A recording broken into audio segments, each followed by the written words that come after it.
Географ, книжевник, експерт по одбрана. Централниот регистар вработува 34 луѓе, меѓу кои на вистина специфични струки.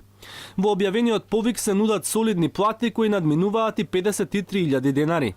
Работниот однос се заснова на полно работно време, се наведува во огласот. Меѓу другото се бара еден кандидат со диплома по книжевност кој би работел како стручен соработник, односно кореспондент. Еден со завршени географија или образование кој би бил ангажиран како советник за дистрибуција на податоци. Еден со одбрана, а може и право или економија кој би бил поставен како стручен работник во канцеларијата во Гостивар. Има позиции за среднисти со гимназија или стручно училиште за кој се нуди плата и над 32.000 денари.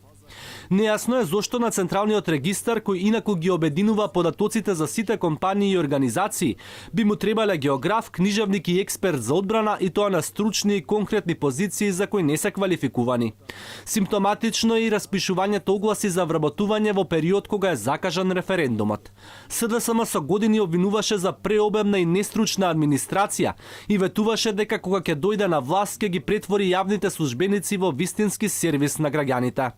Целта за модернизацијата и дигитализацијата на администрацијата не е само декларативна заложба. Тоа е реална посветеност на Министерството. Според официјалните податоци, јавниот сектор на крајот на 2017 вработувал 128.722, распоредени во 1299 институции.